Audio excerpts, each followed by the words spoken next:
Ia ingat dengan jelas bagaimana dia meninggal. Namun, ia tidak bisa mengingat bagaimana ia bisa naik ke kereta dia berdiri saat ini. Beberapa saat yang lalu, dia dalam perjalanan pulang dari supermarket dengan kawannya dan dibunuh di gang kecil di belakang gedung kosannya oleh sekumpulan begal. Ia mengingat banyak darah yang keluar, pandangannya semakin buram, sementara ia terbaring lemas di trotoar, menunggu ambulan. Dia mengingat tersenyum ketika suara sirene mendekat, sementara ia terbatuk-batuk darah.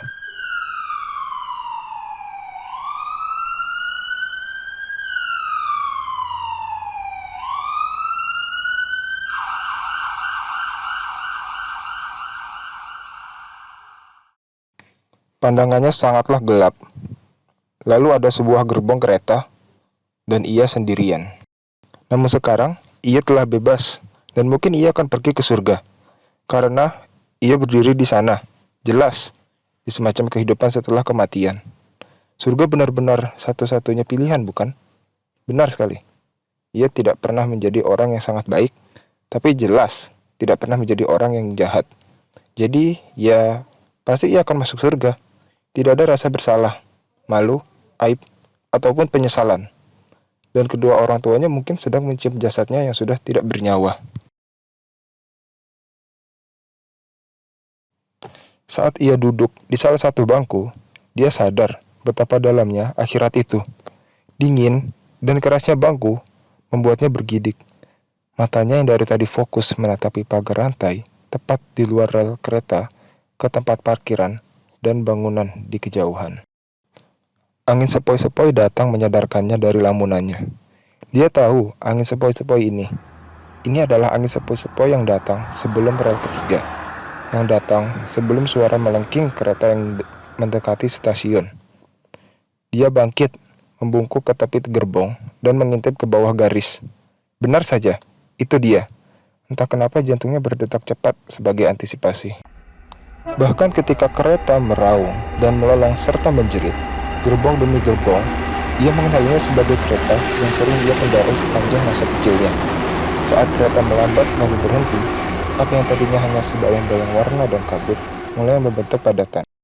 Gerbong kereta itu penuh sesak seperti jam sibuk pagi. Semua orang bergegas untuk pergi ke surga. Aneh sekali bahwa hanya dia satu-satunya orang di stasiun ini. Pintu gerbong terdekat terbuka cukup keras, dan ia menutup matanya dan menarik napas sedalam-dalamnya, lalu melompat masuk ke dalam gerbong. Beruntungnya, dia menemukan tempat duduk kosong, tepat ketika pintu ditutup, dan kereta mulai bergerak maju ke depan. Semua orang terlihat sama. Semuanya terlihat sama. Tidak ada yang melakukan kontak mata dengan orang lain. Ada permintaan maaf yang bergumam, dan anggukan pengakuan. Ketika tangan, atau kaki, atau lengan saling bersentuhan, bahkan raut muka mereka pun sama.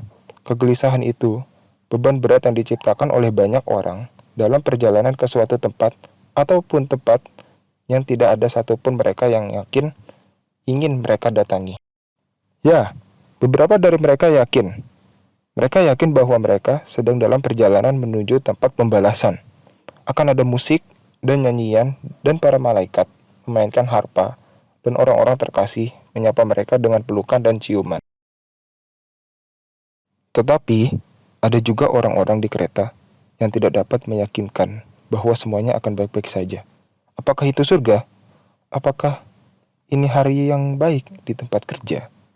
Apakah ibu menunggu untuk menciumnya? Apakah bosnya menunggu untuk mencaci mereka? Seperti di bumi, begitulah perjalanan menuju ke surga. Maka dia mulai menunggu, dan ia melihat ketika satu orang naik kereta di setiap stasiun berturut-turut. Sampai setelah apa yang tampaknya seperti keabadian, dia mendengar melalui pengeras suara.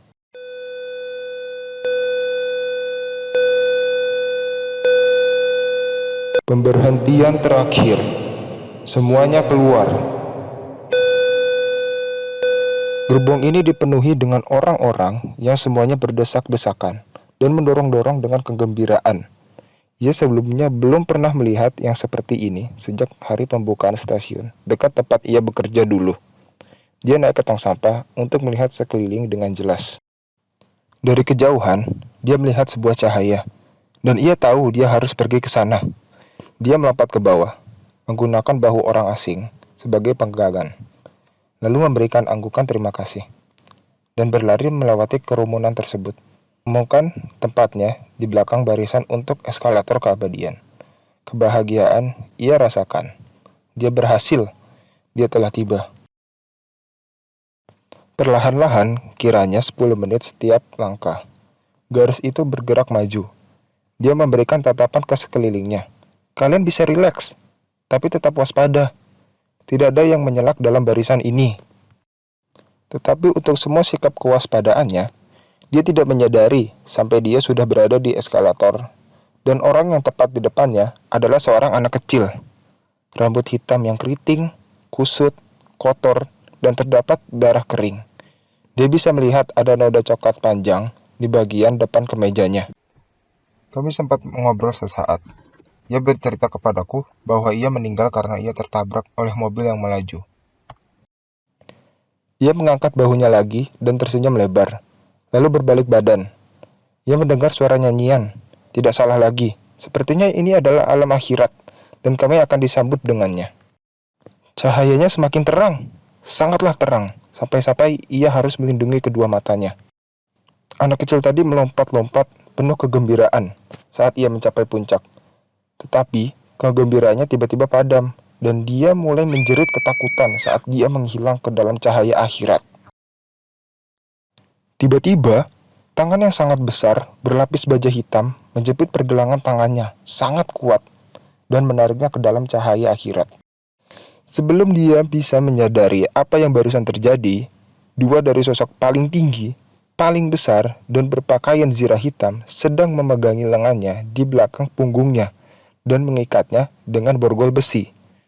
Horor mencengkram dadanya saat dia berjuang sia-sia untuk membebaskan diri. Dia bisa melihat anak tadi sedang menendang dan menjerit dibawa pergi. Ratapan dan jeritannya bercampur dengan... Itu bukanlah lagu kesenangan alam akhirat. Jutaan demi jutaan jiwa yang tersiksa berteriak kesakitan dan putus asa. Halo William, selamat datang di surga. Kami adalah malaikat pelindung dan kamu tidak akan pernah bisa pergi dari sini.